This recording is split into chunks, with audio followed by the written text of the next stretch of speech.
그러면 저희 구독자분들이 가장 많이 궁금해 하시는 걸 좀 단도직입적으로 이야기를 드려볼게요. 네. 상속세, 증여세 세금 한 푼도 안 낼 수 있나요? 너무 예민한 질문인가요? 네, 안 낼 수 있습니다. 10년마다 리셋되는 를 잘 활용을 하셔서 진짜 꿀팁이네요. 그냥 차용증만 쓰면 된다라고만 알고 계신 분들이 많으신데 그래서 이 제도를 활용을 해서 2억까지는 증여세가 없다라고 말씀을 드리는 거고요. 거의 나라 좋은 일만 하는 거 아닌가요, 이거는? 누구나 준비해야 되는 게 증여와 상속인데요. 미리 대비하지 않으면 100억, 1000억을 물려받는다고 해도 세금으로 다 날릴 수가 있습니다. 재산을 물려받았는데 오히려 빚을 물려받게 되는 거죠. 그래서 오늘은 세무회계를 대표 하혜진 세무사님과 함께 어떻게 해야지 세금을 한 푼도 안 낼 수 있는지에 대해서 이야기를 해보려고 합니다. 안녕하세요, 세무사님. 안녕하세요. 먼저 상속세와 증여세 차이점이 어떻게 되나요? 먼저 증여세랑 상속세는 재산을 넘겨주는 시점의 차이가 있는데요. 증여세라고 하는 거는 증여해주는 사람이 살아있는 시점에서 재산을 넘겨줄 때를 증여라고 말을 합니다. 그래서 그 증여 시점에 발생하는 세금이 증여세고, 반면에 상속세라고 하는 거는 재산을 넘겨주는 사람이 사망을 했을 때 사망을 원인으로 재산을 받는 거를 상속이라고 하고, 그 상속 시점에 발생하는 세금을 상속세라고 합니다. 그러면 각자 세금마다 좀 공제되는 금액이 있을 건데 그거에 대해서도 좀 설명을 해주세요. 네, 일단 증여세는 그 배우자한테 증여하는 경우에는 10년 동안 6억까지 공제가 가능하고요. 그리고 직계 비속, 즉 자녀에게 증여를 한다라고 하면 자녀가 미성년자일 때는 10년 동안 2천만 원까지, 그리고 자녀가 성인이라면 10년 동안 5천만 원까지 공제가 가능합니다. 또 이번 연도에 또 개정이 된 게 혼인출산 증여공제라고 해서 자녀가 혼인을 하면 그 혼인 전후로 2년 이내에 증여를 하거나, 또 출산을 하게 되면 출산 이후 2년 이내에 증여를 하게 되면 또 추가로 1억까지 공제가 가능한 걸로 또 개정이 됐고요. 이런 증여 공제를 활용하신다면 또 증여세가 추가로 절세 가능할 것으로 보입니다. 그러면 방금 전에 자녀가 혼인을 했을 때 1억까지 공제가 되고 또 출산을 했을 때도 1억까지 공제가 된다고 했는데 이게 자녀가 출산을 했을 때 1억까지인 거예요? 네, 맞아요. 그러면 결혼하고 바로 출산을 하면 총 2억까지 된다는 건가요? 아니, 둘 중에 하나만. 둘 가능합니다. 중에 하나만. 그리고 상속세의 경우에는 증여재산 공제보다는 공제 가능한 제도들이 좀 많아요. 그래서 배우자가 살아있다라고 하면은 배우자가 상속받는 재산을 한도로 해서 최소 5억에서 30억까지 배우자 공제가 가능하고, 보통 일괄 공제 5억과 배우자 공제 5억까지 해서 10억 정도는 공제 가능한 분들이 많습니다. 그래서 증여세보다는 상속세가 좀 낮을 확률이 높죠. 그러면 방금 배우자가 5억에서 30억까지가 공제가 된다는데 그 5억이랑 30억 사이에 그 기준은 어떻게 매겨야 되는 거예요? 배우자가 상속받는 재산 가액이 5억에서 30억까지로 한도가 있어서 만약에 30억 이상 배우자가 상속을 받는다고 하더라도 30억까지만 공제가 가능합니다. 또 저번 달 7월에 정부 개정안에서 자녀 공제를 1인당 5천만 원에서 5억까지로 상향하겠다는 정부 개정안도 발표가 됐었죠. 그래서 이게 통과가 된다면 이제는 기초공제 2억과 자녀 공제 5억을 합친 7억까지 공제가 가능합니다. 그리고 자녀가 만약에 2명이다라고 하면은 1인당 5억씩 총 10억을 해서 기초공제 2억을 더해서 12억까지 공제가 가능하게 됩니다. 그래서 이렇게 되면은 또 증여세와의 차이는 더 커지게 되겠죠. 또 세율 같은 경우를 비교를 해보자면 원래는 증여세와 상속세 세율 구간이 모두 같습니다. 근데 이번 정부 개정안에서 상속세율을 좀 개정하겠다고 발표를 했는데요. 이 내용은 총 2가지입니다. 첫 번째로는 상속세율 10% 구간의 과세 표준을 1억에서 2억으로 올렸어요. 그리고 두 번째로는 상속세 최고 세율 50%를 아예 삭제하겠다라고 발표가 됐습니다. 그래서 이게 만약에 그대로 통과가 된다라고 하면은 증여세보다 상속세가 훨씬 더 세율이 낮을 걸로 보입니다.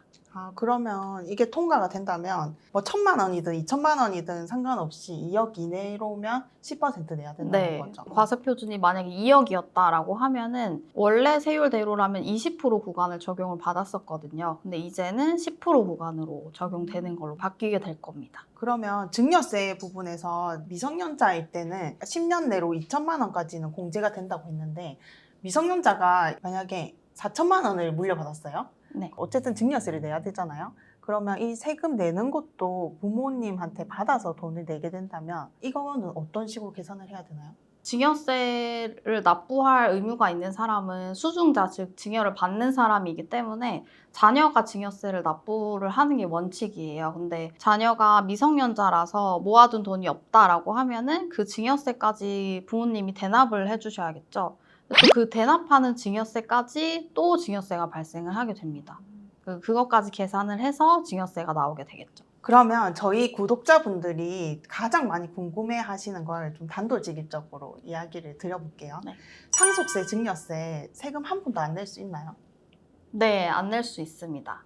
다만 안 낼 수 있는 한도가 있습니다. 무한정으로 증여세를 영원으로 만들어 드릴 수는 없고요. 10년마다 리셋되는 증여재산 한도를 잘 활용을 하셔서 배우자한테 증여하는 경우에는 10년 내에 6억까지, 그리고 자녀에게 증여할 때는 미성년자는 2천, 그리고 성인은 5천, 요 증여재산 공제를 잘 활용하시는 것을 추천을 드리고요. 그리고 또 원금 2억까지는 증여가 아닌 차용을 활용하시는 방법도 있습니다. 보통 이제 유튜브에서 원금 2억까지는 무이자로도 증여 가능하다는 얘기 많이 들어보셨죠? 그거에 대해서 설명을 드리자면 원칙적으로는 이건 증여가 아니라 차용, 즉 빌리는 금액입니다. 그래서 세법상 법정 이자율은 지금 4.6%거든요. 그래서 이 4.6%로 계산했을 때 1년 동안의 이자가 1,000만 원 이하라면 이자를 지급하지 않아도 증여세가 발생하지 않습니다. 그래서 이 제도를 활용을 해서 2억까지는 증여세가 없다라고 말씀을 드리는 거고요. 그래서 2억에 대해서 차용증을 쓰고 또 공증이나 우체국 내용증명 같은 절차를 활용을 하셔서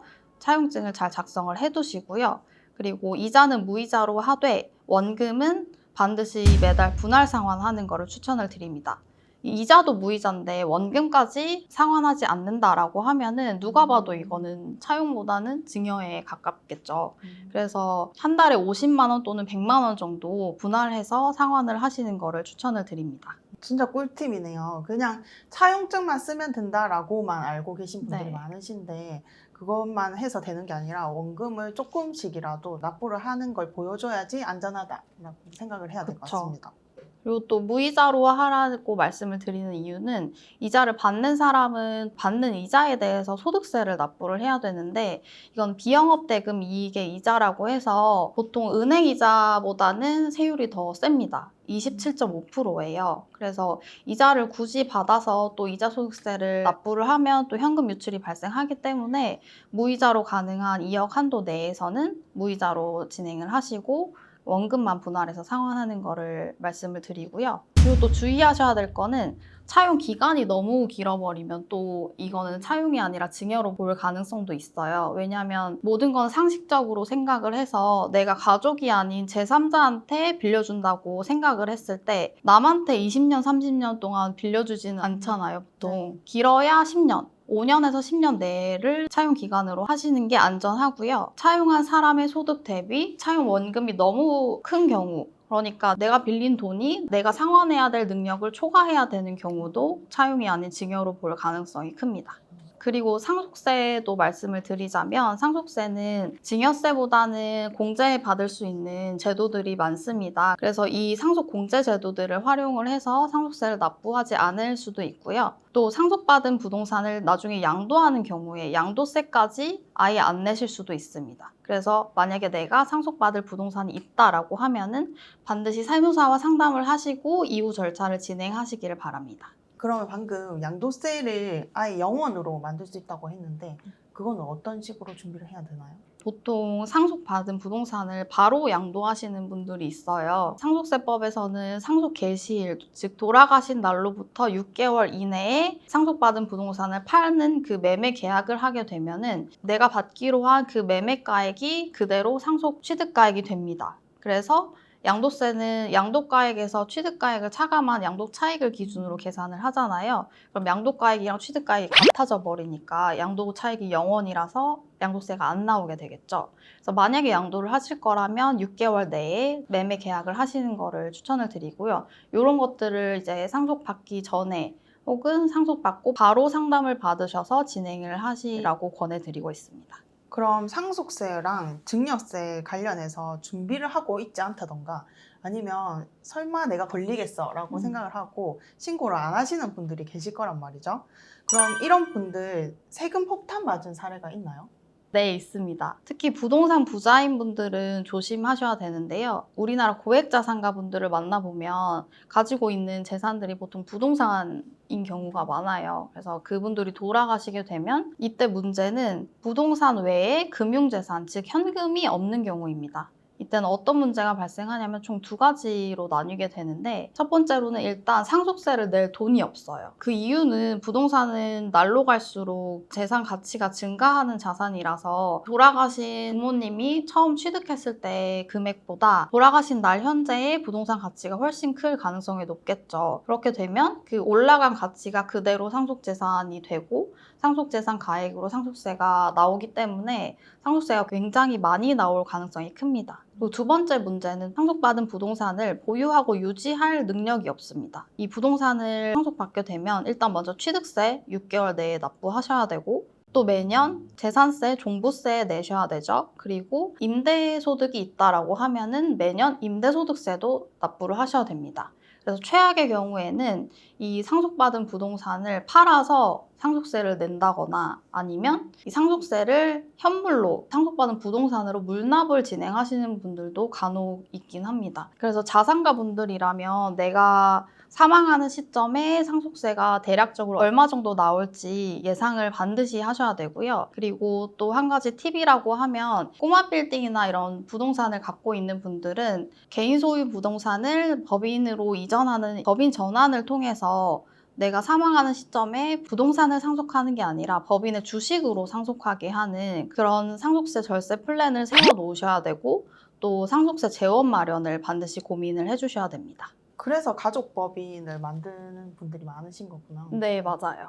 그렇다면 자녀에게 증여를 해주는데 이렇게 하면 100% 국세청한테 걸린다 이런 게 있나요? 네, 있습니다. 부동산 증여를 했는데 증여세 신고를 안 한다면 100% 걸립니다. 왜냐하면 부동산을 증여한다고 하면은 부동산은 등기를 필수로 해야 되는 자산이기 때문에 등기부 등본에 내가 누구한테 증여를 했는지 그리고 증여 일자가 언제인지까지 다 나오게 됩니다.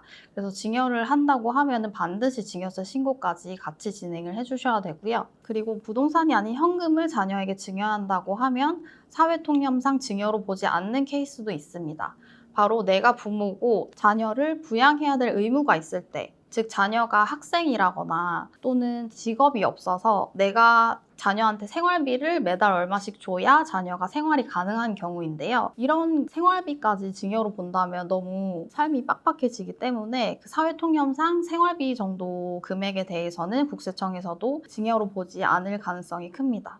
다만 주의하셔야 될 거는 내가 준 생활비를 자녀가 말 그대로 매달 생활비로 쓰지 않고 이거를 모아놨다가 자녀의 명의로 자산을 취득하게 된다라고 하면은 그때는 이게 생활비가 아니라 증여가액으로 보게 되겠죠. 자녀가 직장인이라서 매달 얼마씩 월급을 받고 있다라고 하면은 부모인 나의 입장에서는 굳이 생활비를 줘야 될 의무가 없기 때문에 이런 경우라면 자녀한테 주는 금액에 대해서는 증여로 볼 가능성이 큽니다. 그러면 이 생활비라는 것도 어떤 사람한테는 한 300만 원이 적정할 것 같기도 하고 어떤 사람은 막 1000만 원 이렇게도 쓸 수 있을 것 같다고 생각이 드는데 1000만 원씩 생활비로 준다 했을 때 그 사람이 모아두지 않고 그냥 그 1000만 원을 다 썼어요? 생활비로? 그럼 이런 경우에도 증여세로 보지 않나요? 보통 1000만 원을 매달 자녀한테 주는 가정인 경우에는 부모님이 굉장한 사업가라든지 자산이 많아서 진짜로 한 달에 1000만 원을 써야 생활이 유지된다라고 하는 분들일 거잖아요. 그런 경우라면 충분히 생활비로 인정이 될 수 있겠죠. 가정의 생활력에 따라서 차등적으로 국세청에서 판단할 가능성이 있습니다. 그럼 여기서 드는 의문이 내가 자녀한테 주는 금액을 어떻게 알고 국세청에서 증여세를 추징하냐라는 의문이 많이 드실 텐데요. 자녀에게 현금을 주는 시점에 바로 증여세 추징이나 조사가 나오지는 않습니다. 다만 자녀가 부모님한테 받은 그 돈을 증여세 신고를 하지 않거나 아니면 생활비로 쓰지 않고 모아놨다가 자녀의 명의로 자산을 취득하게 되면 그때는 자녀의 소득을 고려를 해서 국세청에서 이 자산을 진짜 본인의 돈으로 샀는지 여부를 판단을 하겠죠.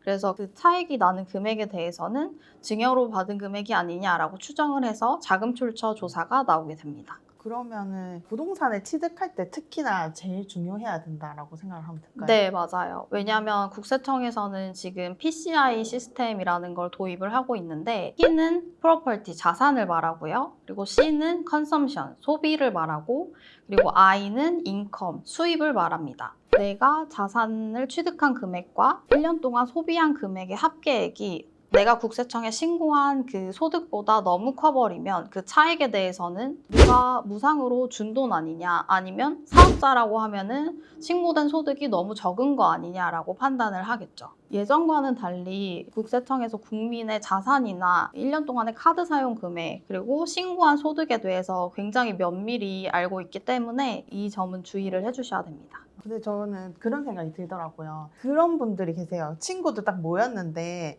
특히 한 명이 결제를 하고 이렇게 돈을 회수를 한다라고 되어 있으면 꼭 그 한 사람은 딱 정해져 있거든요. 그러면 그 사람 자기의 수입보다는 훨씬 더 많이 나오게 될 건데 이런 부분에서도 좀 문제가 될 수 있나요? 그런 분들은 이제 연말정산 때 소득공제 많이 받으시려고 아마 본인 카드로 일명 카드깡이라고 하죠. 그런 의도인 분들이 많을 거고 솔직히 그런 거는 1년치 다 합쳐봐야 많아야 몇백 정도니까 그런 거는 충분히 소명 가능할 걸로 보여요. 그런데 자산은 최소 몇억 또는 몇십억 정도이기 때문에 차이가 조금 더 많겠죠. 그래서 그런 차이 나는 금액이 이상하다라고 하면 국세청에서는 바로 자산 출처 조사가 나옵니다.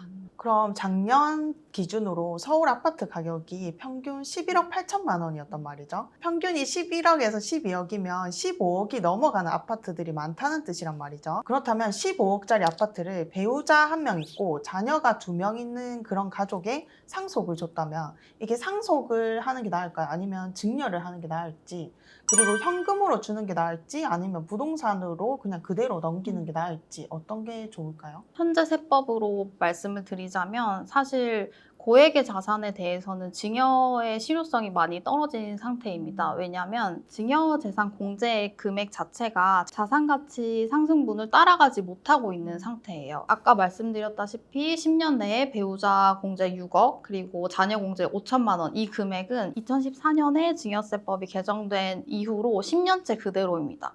근데 10년 동안 자산은 굉장히 많이 가치가 상승했을 거란 말이죠. 예를 들어보자면 15억짜리 집을 자녀 한 명한테 증여를 한다라고 하면 증여세는 4억이 나옵니다. 그리고 올해 개정된 혼인출산 자녀 공제로 1억을 추가로 공제를 받는다라고 하더라도 증여세는 3억 6천만 원을 납부를 해야 되고요. 만약에 배우자 1명 그리고 자녀 2명 총 3명이 3분의 1씩 나눠서 5억씩 각각 증여를 받는다라고 가정을 하고 계산을 해보면 배우자는 6억까지 공제가 가능하니까 배우자한테는 증여세가 안 나올 거고 그리고 자녀는 한 명당 7,700만 원씩 1억 5천만 원 정도 증여세가 발생합니다. 그리고 아까 말씀드렸던 것처럼 증여세는 증여받은 사람이 납부해야 되기 때문에 증여세를 못 낸다고 하면 증여세를 대납해주는 금액에도 증여세가 나옵니다. 그래서 고액의 자산을 증여하는 케이스는 현금 유출이 굉장히 많이 일시적으로 발생하기 때문에 지금은 많이 증여를 안 하고 있는 추세고요. 다만 증여 공제는 10년마다 리셋이 되기 때문에 그 리셋되는 증여 공제 한도 내에서 증여를 하시거나 아니면 증여세율이 10%로 좀 낮은 구간 한도로 증여를 많이 하고 계십니다. 그리고 상속세를 말씀을 드리자면 15억짜리 아파트를 보유하다가 사망을 하게 된다면 상속세는 증여세보다 공제 범위가 훨씬 넓습니다. 먼저 배우자가 살아있다면 최소 5억까지 공제가 가능하고 일괄 공제 5억까지 추가로 받는다면 배우자가 살아있는 분이라면 10억까지는 상속 공제가 가능할 걸로 보이고요. 그래서 15억에서 상속공제 10억을 차감한 5억이 과표로 계산된다고 간단하게 계산을 해보면 상속세는 대략적으로 8,700만 원 정도 나오게 됩니다. 또 자녀가 부모님이랑 같이 10년 이상 살았고 또 10년 이상 1세대를 유지를 하면서 1주택이었다라고 하면은 최대 6억까지 추가로 동거주택 상속공제가 가능하고요. 또 이번 정부 개정안뿐만 아니라 여당과 야당에서도 여러 가지 방향으로 상속공제를 늘려주자라는 움직임이 있기 때문에 올해 개정세법에는 상속공제 금액이 상향될 가능성이 큽니다. 그래서 이렇게 상속세는 추가적으로 공제되는 금액들도 있고 상속 공제 금액이 올라갈 확률도 높기 때문에 내가 살아있는 동안에 반드시 자녀한테 증여를 해야 될 이유가 없다면 그냥 가지고 계시다가 상속으로 자녀한테 이전을 하는 게 지금으로서는 가장 절세 가능할 걸로 보입니다. 그러면은 15억짜리 아파트를 물려줬을 때 증여세로는 3억 6천만 원 정도가 나올 걸로 예상을 해야 되고 상속세로는 8,700만 원이라고 얘기를 하셨는데 그 네. 두 개의 차이가 한 4배는 나더라고요. 그렇죠. 뭐 배우자가 있냐 없냐의 차이도 있겠지만 지금으로서는 상속세가 훨씬 더 적습니다. 그럼 15억짜리 아파트를 살 때 취득세 내고 또 매년 종부세랑 재산세 내고 또 상속받으면 상속세 내야 되고 또 이 상속받은 아파트를 또 가지고 있다가 팔 때 되면은 또 양도세를 내야 된단 말이죠. 이거 거의 뭐 2중, 3중, 4중, 5중 가세라고 봐도 네. 될 것 같은데 거의 나라 좋은 일만 하는 거 아닌가요, 이거는? 네, 보통 이제 부동산 세제에 대해서 설명을 드리자면 진짜 앓는 소리 하는 분들이 굉장히 많아요. 왜냐하면 그분들 입장에서 보면 내가 정당하게 벌어들인 소득으로 소득세까지 내서 모아놓은 돈으로 내가 산 물건인데 이 부동산을 취득할 때도 내야 되고 또 자녀나 제3자한테 넘길 때도 세금을 내야 되는 거 아니냐, 세금이 너무 많은 거 아니냐라고 말씀하시는 분들이 많아요. 그리고 상속세가 없는 나라도 있습니다. 싱가포르라든지 캐나다, 호주 이런 국가들은 상속세가 아예 폐지가 됐고요. 그 대신에 자본이득세라는 제도를 취하고 있는 나라도 있어서 세금 체계가 다른 점도 있지만 OECD 국가를 통틀어서 보더라도 우리나라의 상속세율, 증여세율이 높은 것은 사실입니다. 그렇기 때문에 지금 현 세법 상태로는 어쩔 수가 없어요. 그래서 이 제도가 계속 유지될 때까지는 미리미리 준비를 잘 해주셔서 취득, 보유, 양도 각각 시점마다 절세 가능한 방법들을 잘 고려를 하셔서 준비를 하신다면 충분히 절세 가능할 것으로 보입니다. 그러면 한국에 있는 아파트인데 상속세를 좀 피하고 싶어서 상속세가 없는 나라로 시민권을 땄어요. 그러면 상속세는 어떤 식으로 매겨져야 되는 건가요? 우리나라에 속하는 부동산이라고 하면은 상속세가 발생하긴 해요. 근데 요즘은 그 부자 이민이라고 해서 상속세 너무 비싸서 다 이민 가시는 분들도 있거든요. 그분들은 이제 미리미리 다 정리를 하셔서 아예 뭐 현금으로 가지고 간다든지 거기에 시민권을 취득을 해서 아예 비거주자가 된다든지 하는 방법이 있을 것 같습니다. 그러면 마지막으로 세무사님이 증여세랑 상속세 신고를 해주시면서 좀 여러 가지 케이스들을 많이 보셨을 것 같은데 부모님 입장에서는 실거주하고 있는 주택이 하나가 있어요. 그러면 바로 당장 뭐 돌아가실 게 아니기 때문에 계속 거주해야 되는 집이 있어야 된단 말이죠. 그런데 이제 준비를 해야 되는 시기가 됐다라고 판단이 된다면 어떤 식으로 좀 준비를 하는 게 좋을까요? 일단 1주택만 가지고 있는 분들은 앞에서 말씀드렸던 동거주택 상속공제를 활용하시는 방법이 있습니다. 부모님을 봉양하면서 같이 함께 거주를 하고 있다면 10년 이상 부모님과 같은 세대를 유지를 하면서 1주택이다라고 하면은 최대 6억까지 공제 가능한 동거주택 상속공제 제도를 활용을 하시는 게 방법 중에 하나이고요. 일시적으로 2주택이 된 분들도 요건에 맞는다면 이 동거주택 상속공제를 활용할 수 있기 때문에 이 요건에 해당하는지를 반드시 확인하시는 게 좋습니다. 그리고 내가 살고 있는 주택 외에 다른 재산이 있다. 그리고 내가 10년 이상은 더 살 것 같다라고 하면 자녀분들한테 증여를 해두셔서 미리미리 증여 한도 내에서 내가 사망하는 시점에 상속재산 가액을 줄이는 작업을 해놓으시는 것을 추천을 드립니다. 그러면 동거주택 상속 공제 이거를 활용하기 위해서 전입신고만 하는 사람들도 있으실 것 같아요. 이런 거 국세청에서 걸릴 수 있나요? 너무 예민한 질문인가요? 네, 원칙적으로는 안 되겠죠. 왜냐하면 이제 분거주택 상속공제가 나온 이유가 뭐냐면 부모님과 같이 살면서 부모님을 봉양하는 분들한테 혜택을 주는 약간 효도 혜택 같은 거거든요. 그래서 실질적으로 같이 거주를 10년 동안 하셔야 원칙적으로는 가능합니다. 그럼 오늘 영상에서는 저희 세무사님과 함께 상속세, 증여세 절세할 수 있는 방법에 대해서 알아봤는데요. 나와 거리가 멀다라고 생각을 하고 미리미리 준비를 안 했다가 세금 폭탄을 맞을 수도 있을 것 같습니다. 그래서 여러분들은 미리미리 준비하셔서 최대한 절세를 하셨으면 좋겠습니다. 그럼 오늘 영상도 도움 되셨다면 구독과 좋아요 꼭 부탁드립니다.